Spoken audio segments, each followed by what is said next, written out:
Pemirsa, tahukah Anda jika akhir-akhir ini dunia memperbincangkan karya-karya dan penemuan hasil pemikiran anak bangsa? Tentunya hal ini membuat masyarakat begitu bangga menjadi bagian dari Indonesia. Jika sebelumnya dalam berbagai buku ilmu pengetahuan sekolah kerap disebutkan penemuan yang dihasilkan oleh Thomas Alva Edison, James Watt, ataupun Isaac Newton, bukan tidak mungkin jika suatu saat nanti nama-nama ilmuwan asal Indonesia akan muncul di berbagai buku pelajaran di dunia. Siapa sajakah ilmuwan Indonesia yang hasil penemuannya sudah diakui oleh dunia? Inilah 7 penemuan ilmuwan Indonesia yang mendunia versi On The Spot.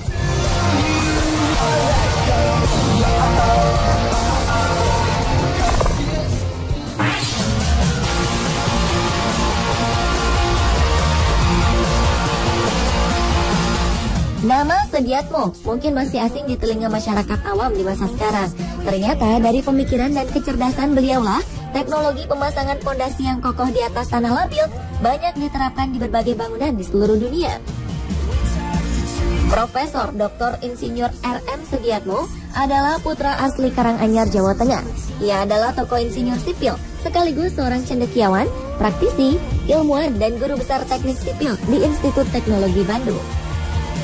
Sebagai seorang pejabat di perusahaan listrik negara, beliau mengemban tanggung jawab untuk membangun 7 menara listrik bertegangan tinggi di daerah rawa-rawa kawasan Ancol, Jakarta.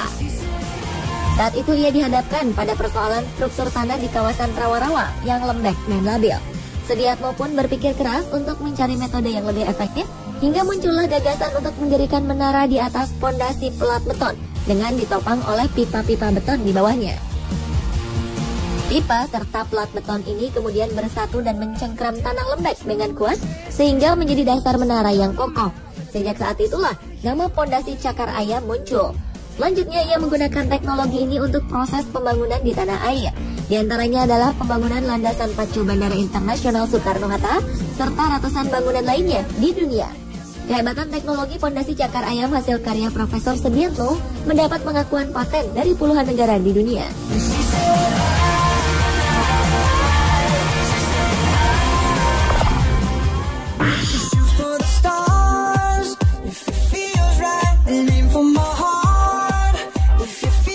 Sekitar 1980-an, Insinyur Cokorda Raka Sukawati menerima tantangan untuk membangun jalan layang di atas padatnya lalu lintas ibu kota Jakarta yang membentang antara Cawang hingga Tanjung Priok.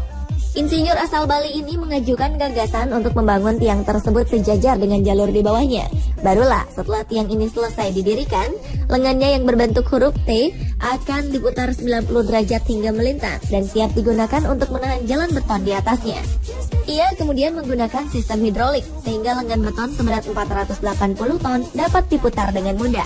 Dengan efektivitas waktu pembuatan dan minimnya gangguan terhadap arus kehidupan jalan raya di bawahnya, teknologi ini menuai berbagai pujian dari seluruh kalangan pada waktu itu.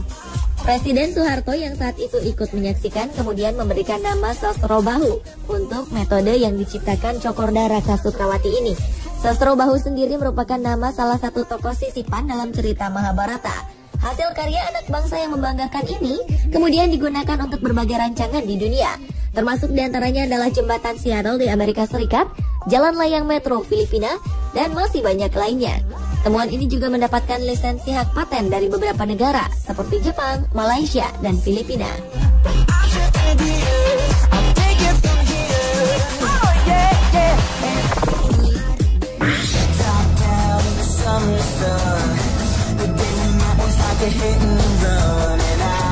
Pengguna dan produsen pesawat terbang sama-sama tidak tahu persis sejauh mana bodi pesawat terbang masih andal untuk dioperasikan. Pada awal 1960-an, musibah pesawat terbang masih sering terjadi karena kerusakan konstruksi yang tak terdeteksi.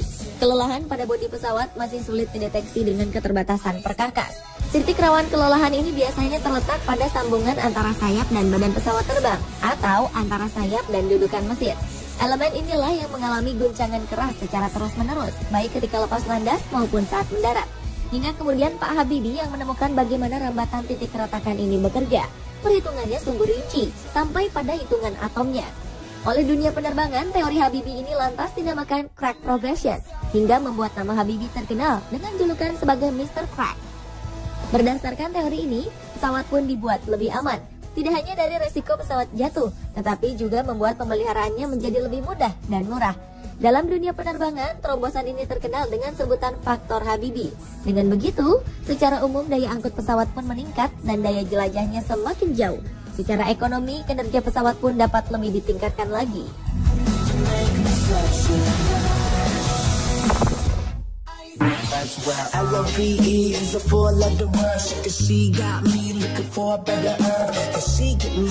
Seorang ahli cytogenetics asal Indonesia, Dr. Jo Hin Cho, menemukan fakta bahwa kromosom manusia berjumlah 46 buah.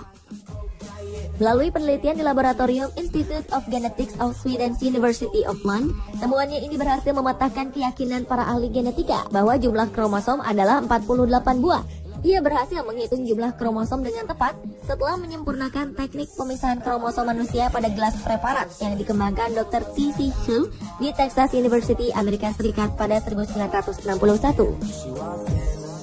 Jika selama setengah abad lamanya dunia ilmu pengetahuan menerima informasi yang mengatakan bahwa jumlah kromosom manusia adalah 48, maka Jo Hin Cho menemukan fakta bahwa jumlah kromosom manusia sebenarnya adalah berjumlah 46 buah.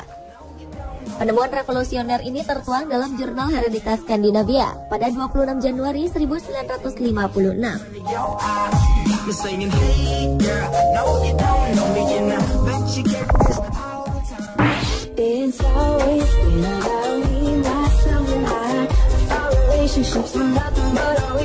Siapa yang menyangka jika teknologi jaringan 4G ternyata ditemukan oleh orang Indonesia? Profesor Dr. Hoirul Anwar dari Kabupaten Kediri, Jawa Timur ini merupakan salah seorang ilmuwan yang cukup terkenal di Jepang. Ia merupakan lulusan Teknik Elektro Institut Teknologi Bandung pada tahun 2000 yang melanjutkan pendidikannya di Nara Institute of Science and Technology. Profesor muda kelahiran 1978 ini berhasil menemukan metode komunikasi yang lebih cepat dengan energi yang lebih sedikit dan kecepatan pengiriman data yang meningkat tajam. Penerapan metode ini mampu menjawab masalah telekomunikasi di kota besar yang memiliki banyak gedung pencakar langit maupun di daerah pegunungan. Sebab di daerah seperti ini, gelombang yang ditransmisikan mengalami pantulan dan delay lebih panjang. Temuan Profesor Hoirul Anwar ini menghasilkan penghargaan Best Paper untuk kategori Young Scientist pada Institute of Electrical and Electronics Engineers Vehicular Technology Conference pada bulan Mei 2010 di Taiwan. Hasil temuan yang telah ia patenkan pun kemudian digunakan oleh sebuah perusahaan elektronik besar asal Jepang dan Cina.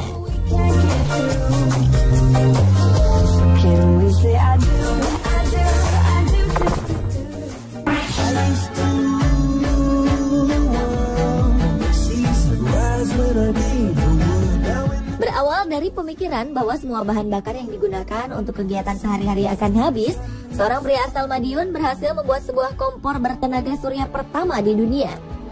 Penemuan ini terpantik oleh kenyataan bahwa masyarakat pedesaan tempatnya tinggal terlalu bergantung pada kayu sebagai bahan bakar pokoknya. Minto kemudian terdorong untuk dapat menciptakan sebuah kompor berbahan bakar sinar matahari. Ia berhasil memfokuskan energi panas matahari dengan mengarahkan reflektor secara tegak lurus ke arah matahari. Dengan penemuannya ini, ia dapat mendidihkan 1 liter air hanya dalam waktu 5 menit jika menggunakan reflektor berdiameter 190 cm. Penemuannya ini mendapatkan berbagai penghargaan dari beberapa institusi pendidikan di Indonesia, termasuk dari 2 Presiden Republik Indonesia, Soeharto dan Susilo Bambang Yudhoyono.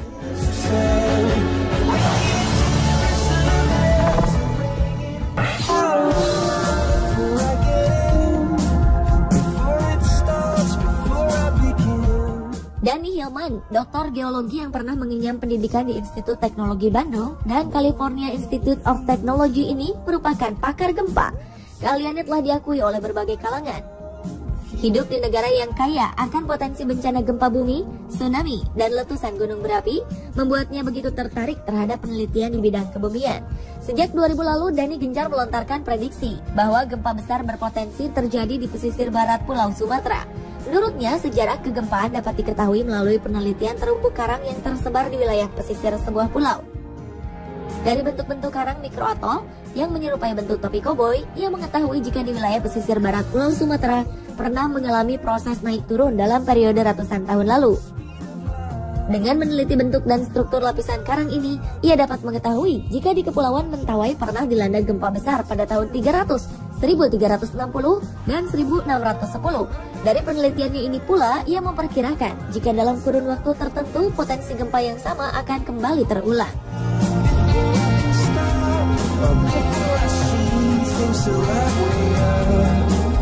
Pemirsa, itulah ketujuh penemuan ilmuwan Indonesia yang mendunia versi On The Spot. Semoga semakin banyak putra-putri bangsa yang berperan besar pada perubahan dunia ke arah yang lebih baik.